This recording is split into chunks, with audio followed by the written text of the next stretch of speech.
They say faith can move mountains. Well, in the case of the ancient Egyptians, it was their faith that made them move one mountain to build another. To do that, they invented not tools, but clever techniques and methods.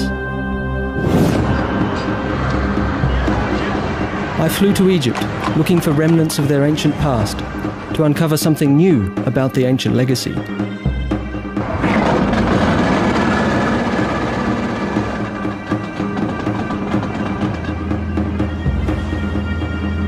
Following the legendary Nile was like stepping back in time, entering an ancient maze of mystery that has led us to the tangible examples of the ancients' knowledge and insights. The earliest Egyptians lived in a world without science, in a world full of mysteries with few explanations.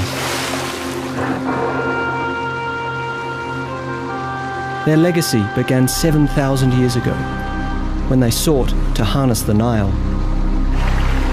Every year the river flooded following the snowmelt in the Ethiopian mountains 1,200 miles away. For the most part, the flood was a blessing, because during drought time there was starvation. But the flood brought ample crops and life. Mind you, 97% of Egypt today is desert, and the Nile was and is the main source of water.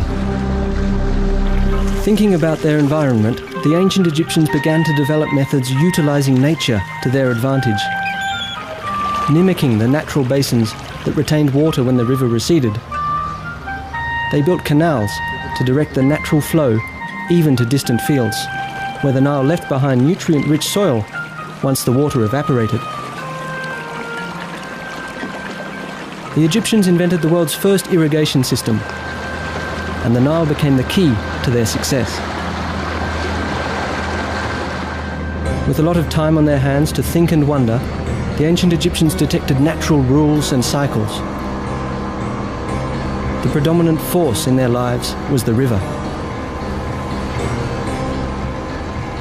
In a time before the era of hieroglyphs, we know that the ancients tried to predict its flood levels by carving markers into the rocks. Given their total dependence on the Nile, the Egyptians needed a way to forecast its behavior. Eventually, they built this pit designed to trap the rising water. They developed a Nilometer, a simple yet effective method. It could take various forms, but here on Elephantine Island at Aswan, it was a row of steps with a height in cubits carved into the wall. From the height the river reached, they knew what the year ahead had in store. A height of 18 cubits meant famine, 24 meant abundance, and 27 foretold disaster. The Nilometer was a sign of life.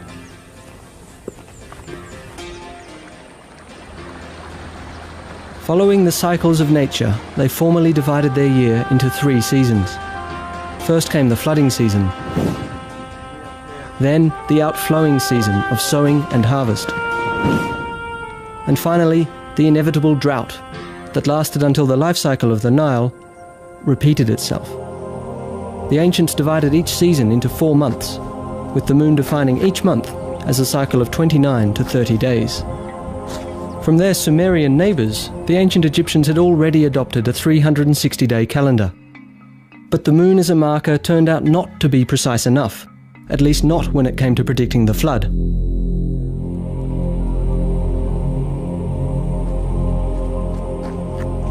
Eventually, they looked for another solution, one that would have far-reaching consequences. Step by step, they tried to find ways to order their world. And while discovering the rules and cycles of the night sky, the Egyptians noticed a particular star. Sirius, or Septet as they called it, rose once a year in mid-July around the beginning of the flood season. From then onward, this night marked the ancients' new year, an annual cycle of 365 days, just like our year today. Their desire to divide the day and calibrate time motivated the Egyptians to create markers of their own. I went to see this 3,500-year-old marker in Cairo. though across Egypt obelisks like these were already in use 2,000 years earlier.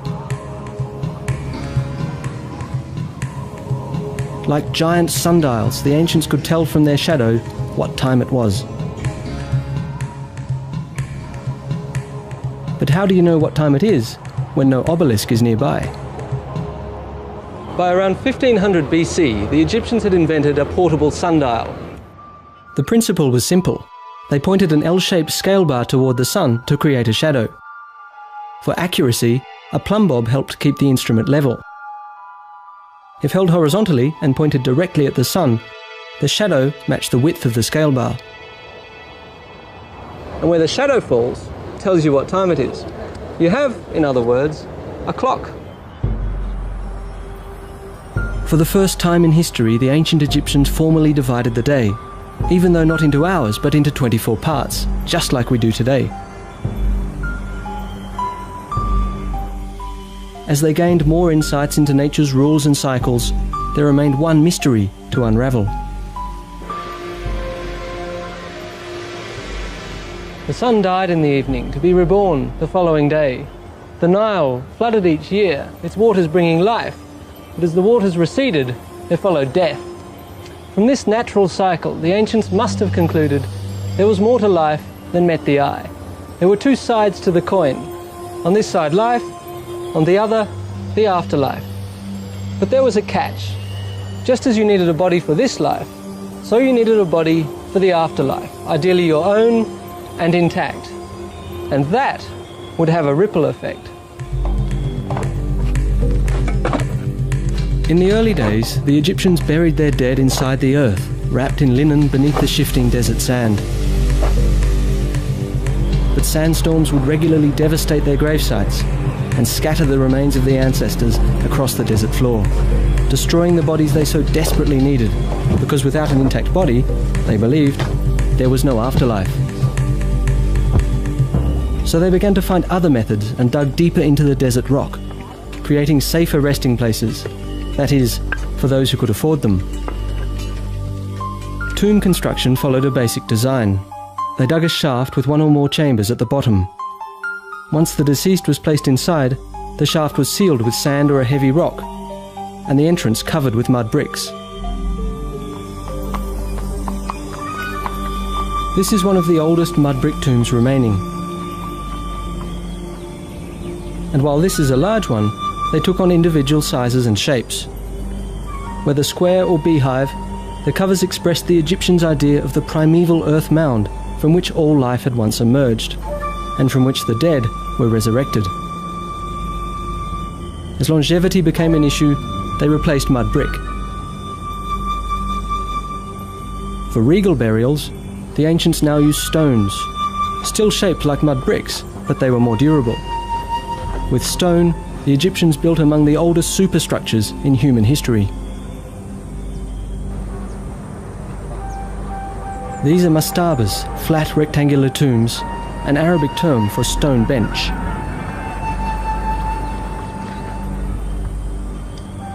Mastabas became a mark of status. I noticed here at Giza that with time the stone blocks became larger and the tombs more elaborate.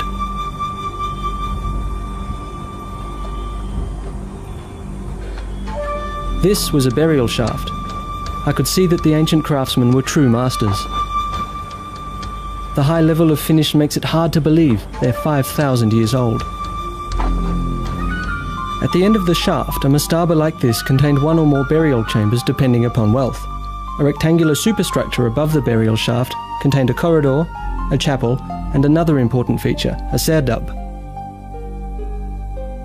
And your position in society. I met with the chief Egyptologist of the Giza Plateau, Mr. Mansour, to look inside a mastaba. Yeah. Here is the chapel or the corridor which leads to the chapel of the tomb. The chapel? Yes, but... You could see how important this tomb was by the level of finish and architectural detail. This, before the chapel of the tomb, you can see a corridor. And this corridor, if you look to the ceiling, you will see that they built it in a vaulted ceiling. Massive stone blocks form the walls and a saddle roof. Cleverly applying the right triangle, the ancient engineers calculated the arch. and then chipped away the stone to create the vaulted ceiling. It was one of the earliest uses of geometry. This corridor, they painted and they bought the wall paintings with the daily life scenes. Mr. Mansour pointed out that the ancients took gifts and material belongings to their grave, but that wall paintings replaced the world they lived in.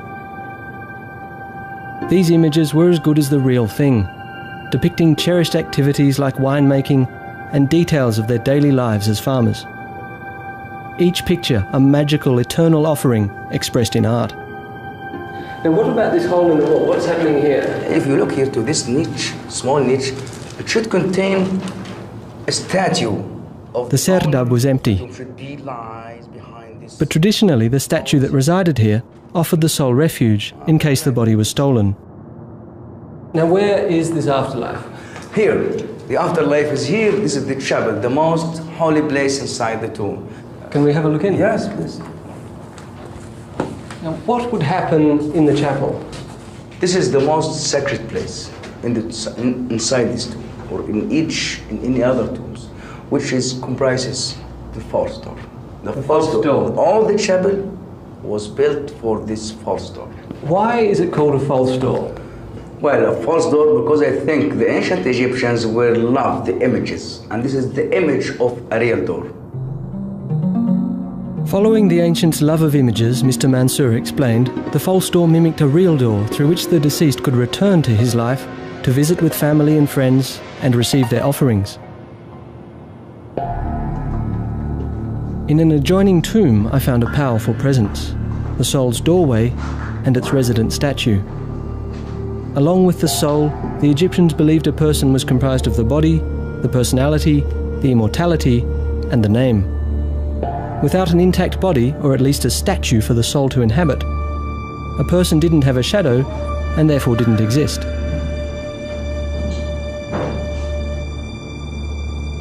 Their belief, however, was not the only motivator. Ego and politics were powerful forces too. It appears the time was ripe for someone to think outside the box. Mastabas were built to house the bodies of the dead for all time, and with the passing of the years they became larger and more ornate. Then, someone had a new idea.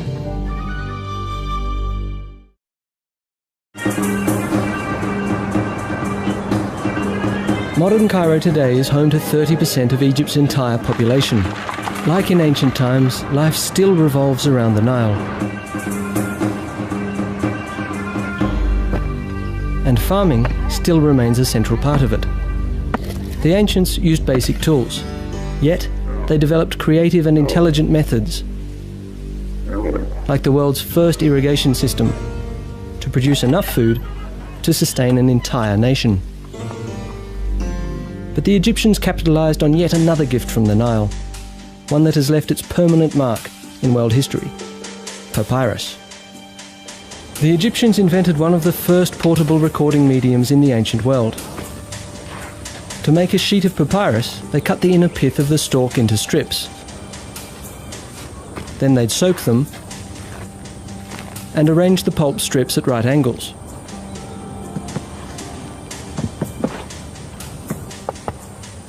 Pounding began the fibre fusing process.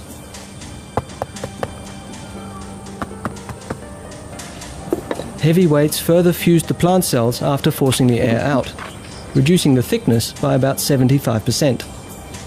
Air drying compressed the fibres by another 5%. Much of what we know about Egyptian tomb construction comes from papyrus records. But to appreciate these marvels, there's nothing like seeing the real thing. So I went to Saqqara, where it all began. Around 2600 BC, Imhotep, physician and architect to the pharaoh Zoser, came up with a tomb that was fit for a king. He had cared for the pharaoh's body in this life. Now he built him a home for the afterlife. Imhotep was considered a genius because he took mastaba design to the next level, literally, sparking a whole new era.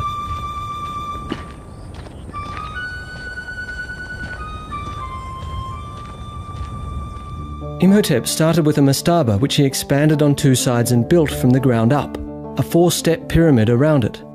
While he was at it, he superimposed another even bigger construction over the first, until he had created a tomb with 6 steps, reaching over 200 feet into the sky. The subterranean chambers he connected by a 3.5-mile-long maze of shafts and tunnels. Really unbelievable if you think about it. We have no record of what went on in Imhotep's head, but his innovative design really speaks for itself. Had he not created an image of the sun's rays? Or was it a staircase leading Zoser's soul heavenward towards his afterlife? Imhotep's step pyramid stunned the ancient world, and Zoser's tomb became Egypt's first pyramid.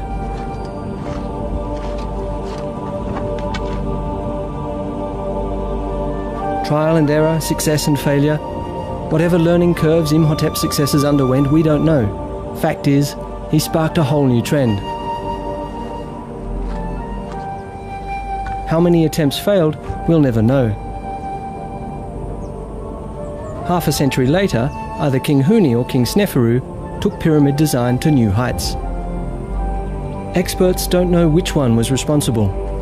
To build higher, they experimented with a square base at Maidoum. But the sky was the limit, and after relocating the gravesite to Dahshur, Sneferu started a new, even more ambitious project.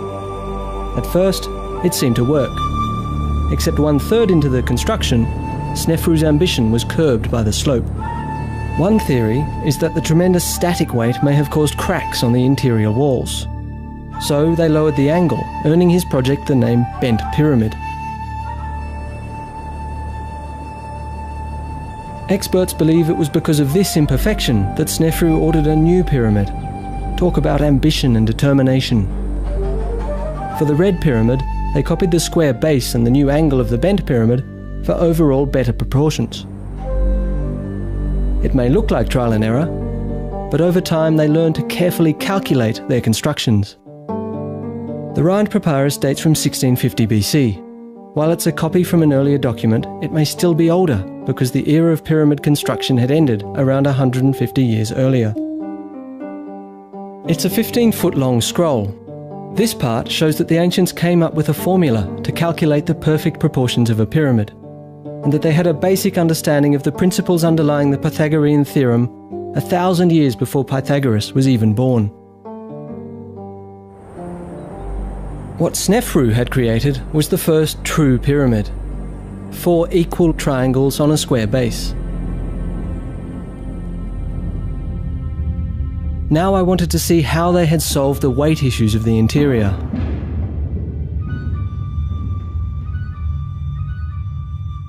A corridor leads into 2 antechambers and 1 burial chamber. They're located in the centre, about 90 feet below the entrance.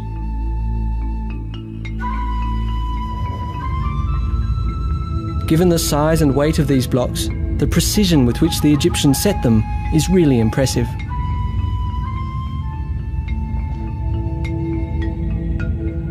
So this was how they distributed the massive weight. They built what architects call a corbelled ceiling. This one is over 40 feet high. Each tier projects out just a few inches from the one below until they meet at the top. Wow! Then, the corridor ascends for a few yards, leading into the burial chamber. Here, in the middle of the pyramid, you've got millions of pounds of rock all around you. It's like you're buried alive.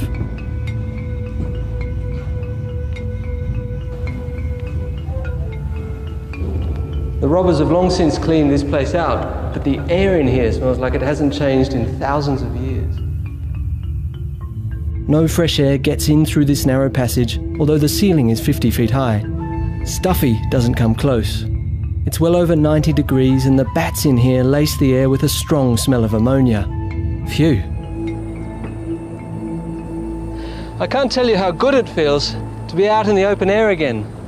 Today this is called the Red Pyramid, but originally it was white, covered in a glistening limestone casing to a height of 340 feet. But the sky was the limit. Soon the father would be outdone by the sun.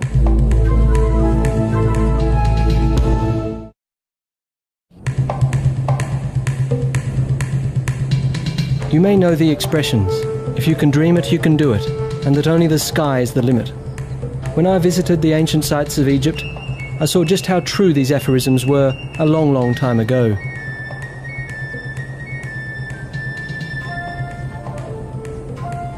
The ancient Egyptians created some of the most enduring structures in human history.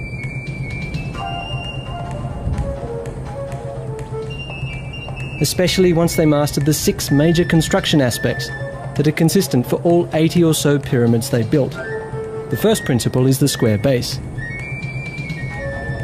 To get a perfect square, they marked the 4 corners of the pyramid, something they probably did with strings.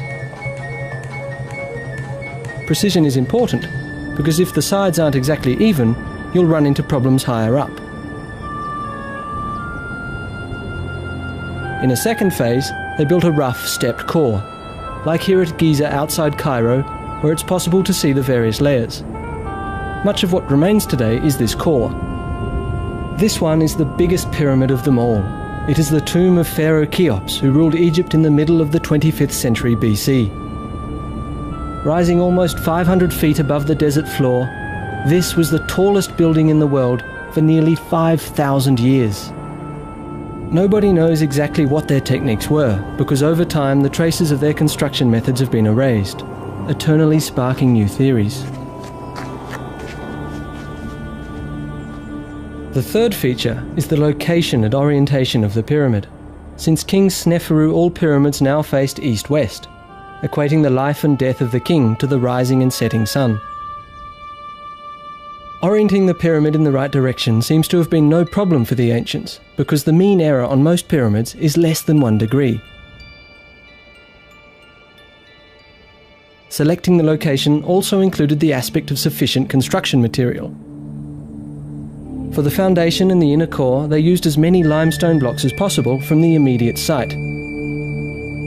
Experts have done the math. A pyramid like this required nearly 2.5 million stone blocks, a virtual mountain.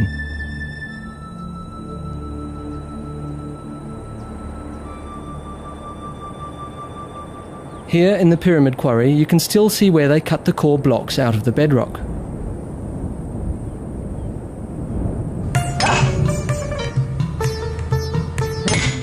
Even today, quarrying is hard work and takes a lot of muscle, both human and mechanical.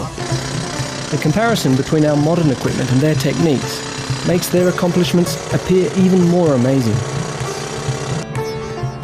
At an ancient quarry in Aswan, in the south of Egypt, I came to appreciate their determination.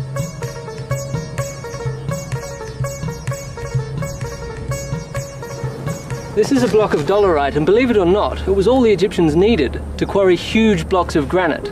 They'd use it much like a sledgehammer, pounding away till they had holes like these, and eventually they'd have a trench. The work must have been extremely tedious, but it was very effective.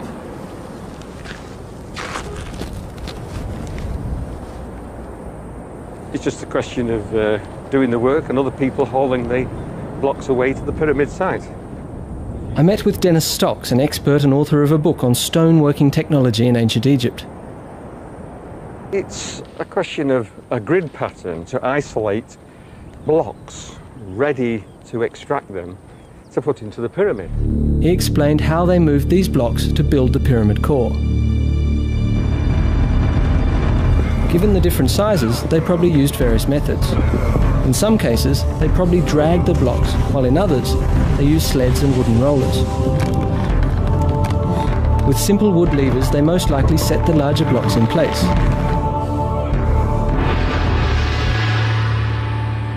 At the top, the rocks are much smaller and could probably be set by hand.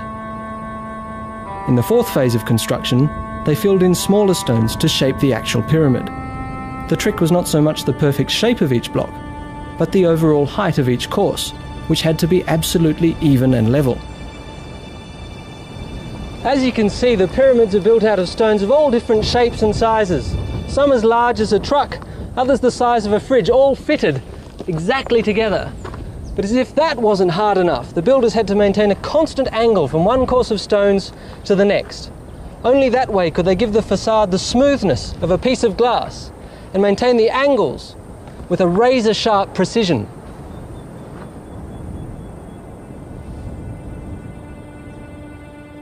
The fifth aspect of pyramid construction was the right angle, the slope, and its proportion to the square base. This was crucial in terms of durability. Finally, there were the white, smoothly finished limestone casing blocks. In most cases, they've been stripped away as the pyramids themselves became quarries. The cap on Cheop's son, Khafre's tomb, is a remnant of that. I knew that Dennis had done some research on the casing blocks. I met him at the Pharaonic village in Giza, where he'd set up a workshop to demonstrate ancient stoneworking techniques. When I arrived, Dennis was just setting up a limestone block. Very good, thank you. The tools he prepared were surprisingly simple. I was curious to see how they'd used them. Jack, come and have a look at this over here. What have we got here, Dennis? Well, this block of stone is similar to the type that they would use in the Great Pyramid, particularly for the casing blocks. How did they get the block smooth enough to serve as a casing? Well, to start to get it smooth, we would use a tool like this. This is a copper chisel, and the copper came from copper ore, which comes from the Sinai. Dennis told me that the ancients used three naturally occurring materials: copper ore, flint, and sand. From copper ore, they made chisels, adzes, borers, and drills. I always thought that copper was a very soft metal. How can you cut stone with copper? Now the secret with this is that it is hammered cold, not like a modern steel chisel, and that hardens the edge if it's left to cool naturally. Okay, and then you can cut the stone? Yes, it's quite simple to do. You just get the chisel, put the edge on, and then gradually chip away by altering the angle of the chisel in order to get a clean cut along the stone. And that gives you a cut that's smooth enough to build the casing stone? Yes, eventually you would get it quite flat. But then there's another technique they could use, which is using a flint scraper. Has a sharp edge along there and can be used like this. Just angle it at the stone and gradually scrape away the high points like so. Now, Jack, why don't you have a go yourself with this? Oh, it's quite soft, isn't it? Yeah. So you can really just... and so with this thing, you just even away all the rough edges. You can gradually get that even down until you get a smooth surface. Polishing is one thing, but how do you know when you've got the finished product? How do you know that your surface is absolutely flat? Well, let me show you. First of all, they needed an accurate tool to test the surface as to see whether it was flat or not. Mm-hmm. Really, what it amounts to, if you just hold that for me, Jack, and stretch that out tight on the surface like that. Mm-hmm. Now, what this is, are three rods that are all the same length. Now, this is extremely important, so that when the string is taut, you can check underneath the string with the rod to see if there are any high spots, like so. So if we touch the string, we know that there's a bump right there. Yeah, if the string lifts up like that, you know that there's a bump. Unbelievable. This technique was really clever, but if you think of the millions of stone blocks that required such detail, I was sceptical as to how effective it had been in the field. So I challenged Dennis to a little experiment.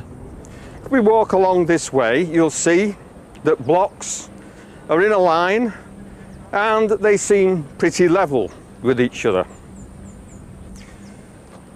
How did they keep them so level? Well, they had to use a means of testing them. So we'll test them and see how good they are. Let's use the old leveling tool again. Our old friend. The rods and string. Yes. You place your end on that block there, and I'll try this block here. And we'll try your block first with the testing rod. Oh, so that's brilliant. Pretty good, isn't it? Pretty perfect. That's good there, but this is the bit here. How's this level here? Oh, yes. You've got to have nothing but admiration for them. So they've got it exactly right. Absolutely right. So the blocks are level. But that wasn't enough. For the pyramid to remain stable, the blocks had to be horizontal. Dennis had brought another ancient tool.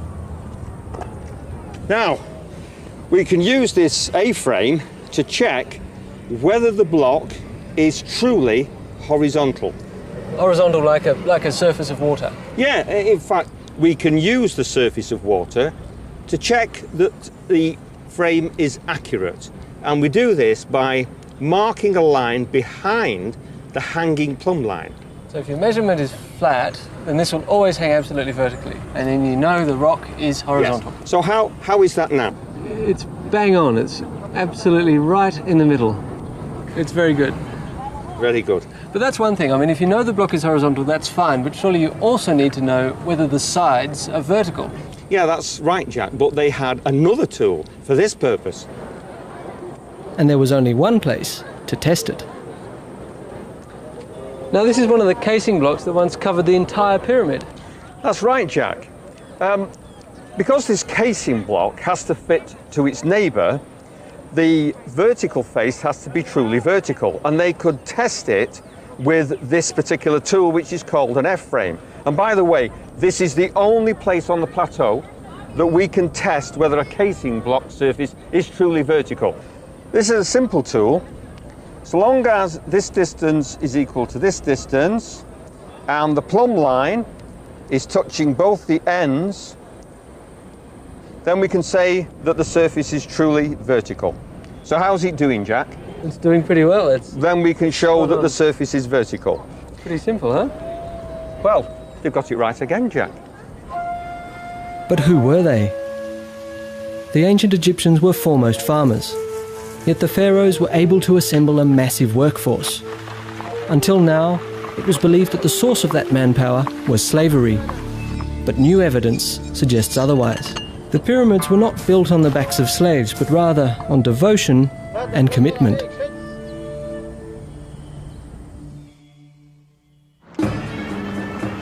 Today, Aswan, the ancient capital of Nubia in southern Egypt, is a destination for all who are eager to explore the Nile.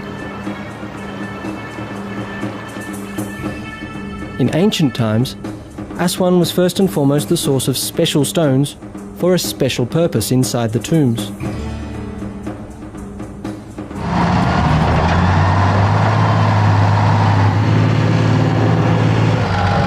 Even today, the stone found here is prized. 5,000 years ago, granite blocks like these were quarried and shipped down the river.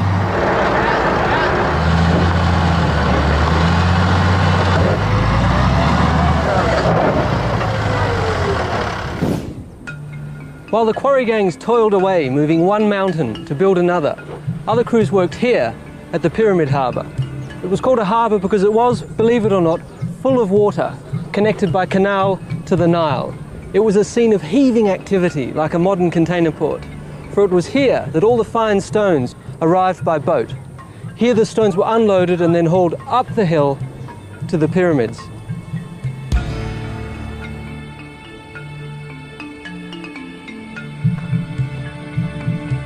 The ancients knew that the angle of the ramps was crucial. Between 6 and 7 degrees was perfect to defy gravity.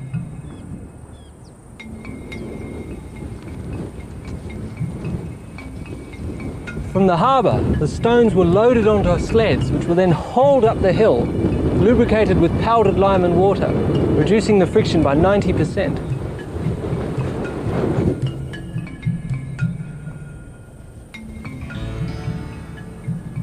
This is no hill. You want to haul a rock up? I wondered who the people were who dragged heavy stones up to the pyramids day after day during the 20 to 30 years of construction that it took to build these giants.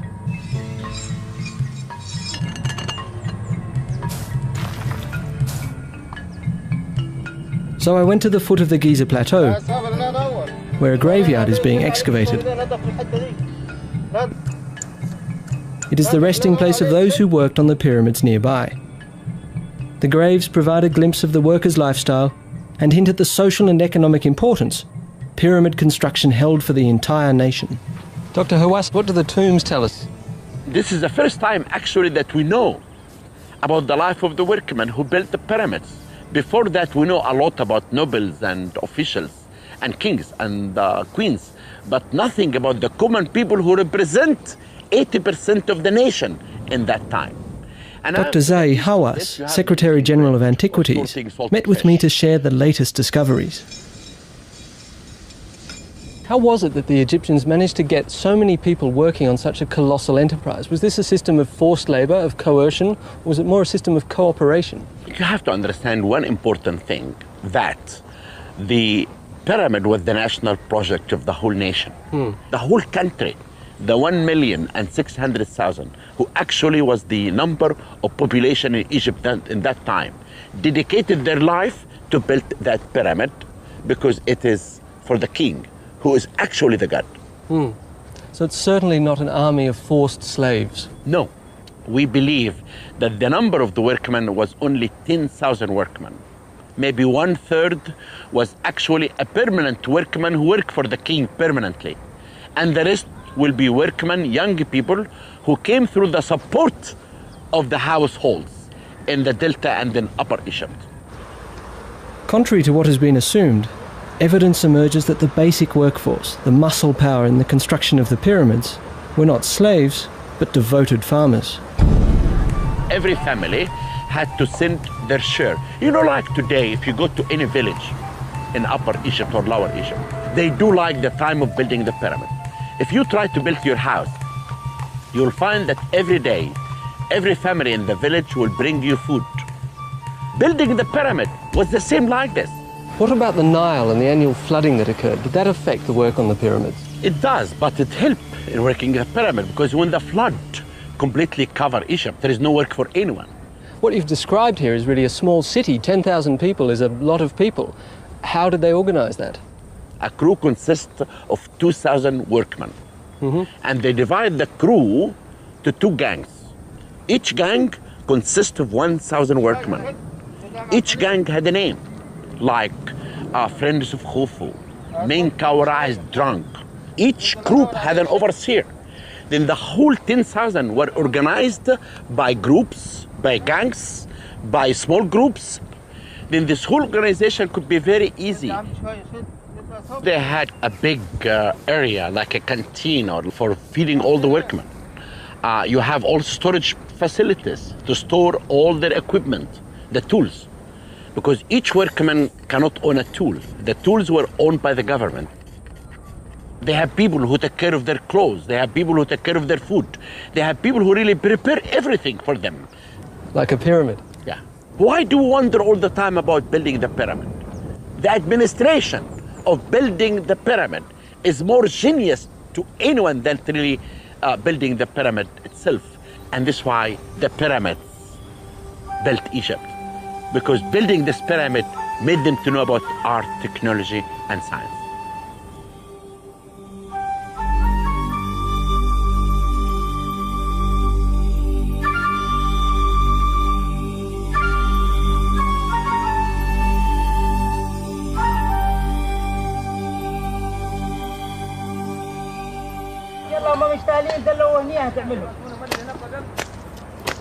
I came to realize how much of what the ancients knew reverberates across time while walking through modern Aswan. I happened to pass by a construction site where the techniques were strikingly similar to the ancient methods. Simple tools, muscle power and knowledge passed down for generations were all they needed to encase a slope. Strings are still used to keep the surface level. There, like a slice out of time, I saw what it may have looked like thousands of years ago in ancient Egypt.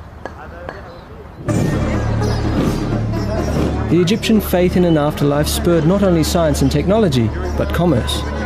Like modern Cairo, the workers' village required a huge amount of supplies on a daily basis.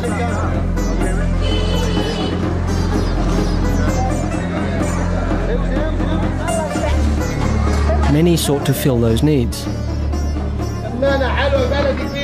And as their belief radiated out beyond the royal gravesites, it touched every aspect of Egyptian daily life. More and more people turned to supplying the demand, while generating a demand of their own. Undertaking and all aspects associated with it became a major industry. Incense, balms and ointments that had been the king's prerogatives were now also desired by the masses. So there, I need an ancient perfume. This is Ramses. This is stronger and fresh. You want something more stronger, or lace, or... This one? This is lotus flower. Oh, it's very strong. It's a very strong flower. Okay. Believed to be the scent of the gods, perfumed oils were applied to the skin for both cosmetic and medicinal purposes, and also used in the mummification process. So you could say that perfume was yet another invention we owe to the Egyptians' belief in the afterlife.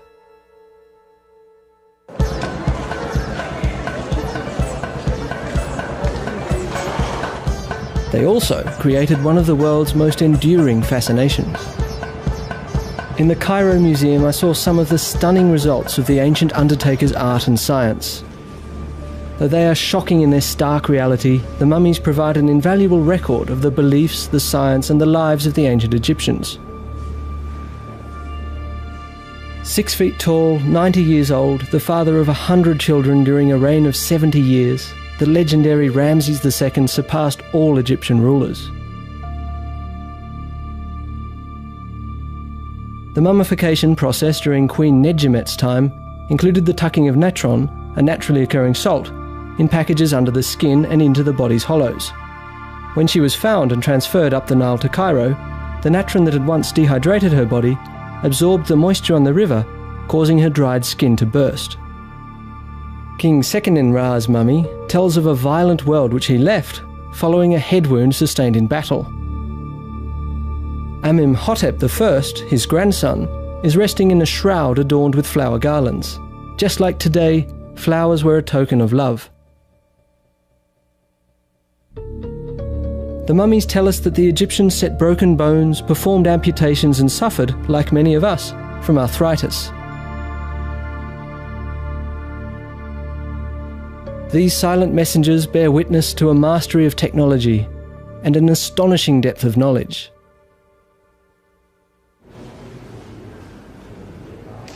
Nearby, I found another ancient marvel, a hollowed-out granite block, the ancients' coffin or sarcophagus. The surface was astonishingly smooth. Cleverly, they cut the lid from the same block. An amazing piece of expert craftsmanship and precision. It really makes you wonder. Working granite requires a lot of mechanical force, where we use pneumatic equipment. All the Egyptians needed was a simple yet nifty technique.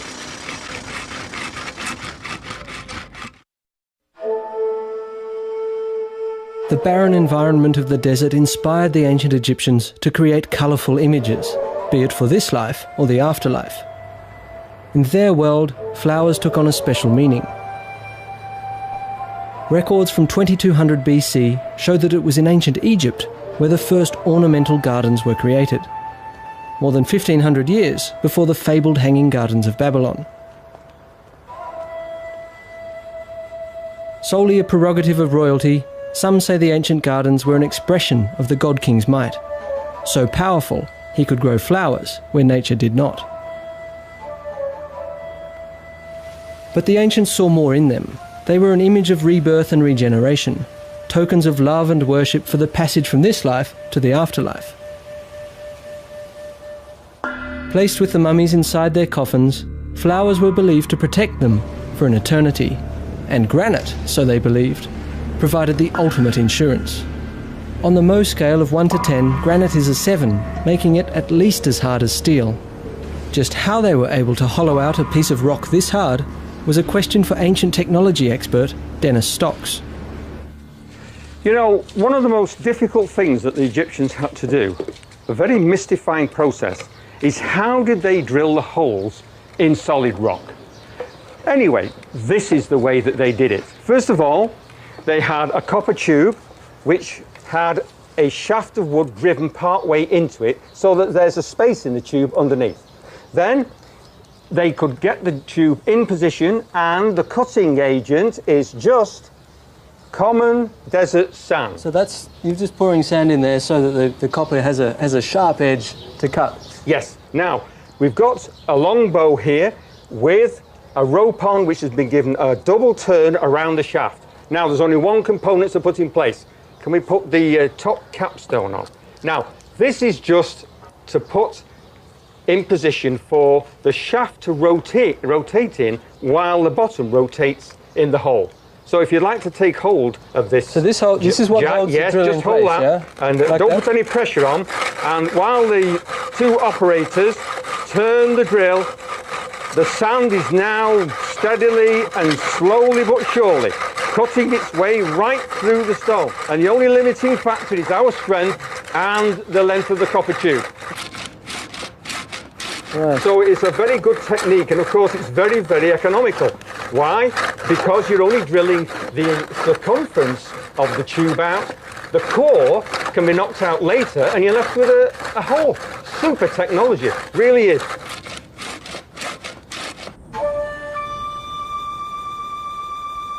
With basic tools but masterful application, the ancient Egyptians created world wonders.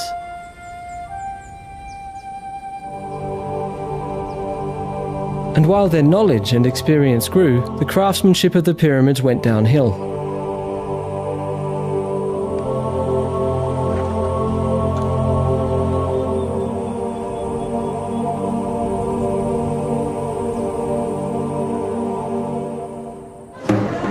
As industries expanded and diversified, social classes emerged that were no longer dependent on the royal family. Some historians also believe that wars, famines, and a power shift to the south contributed to the decline. But it took another 1,000 years before the ancient Egyptians were dealt the final blow.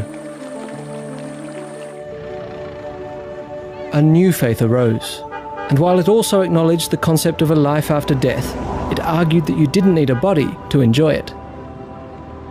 Christianity swept through Egypt, followed by other religions, erasing an over 3,000-year-old tradition in only a few centuries, eclipsing a culture and a lifestyle that had been shaped by the pyramids.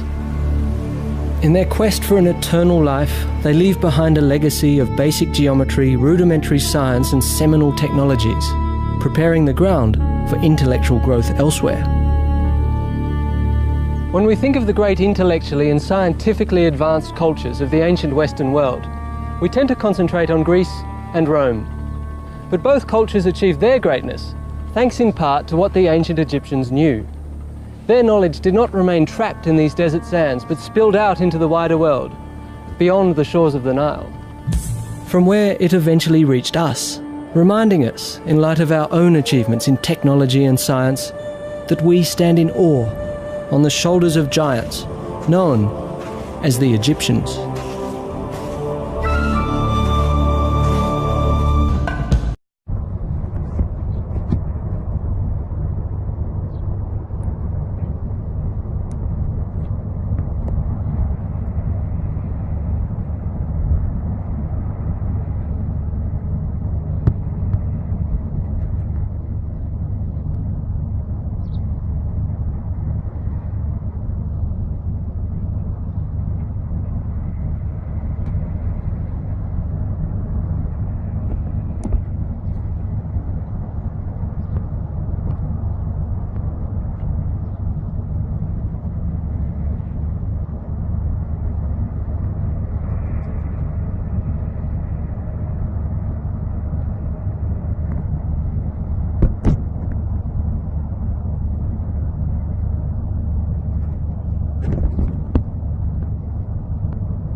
We are wondering what is happening to the world.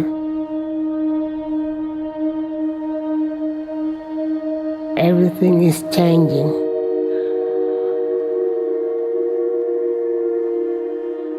The very idea of human being some sort of natural concept is really going to change.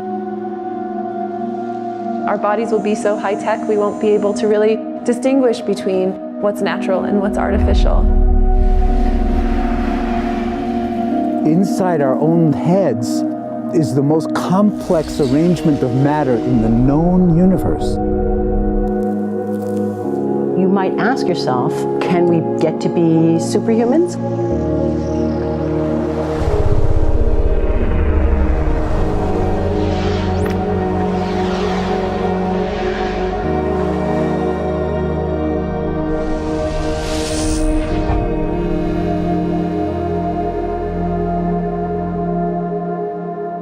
The original Industrial Revolution was driven by the discovery that you could use steam engines to do all kinds of interesting things.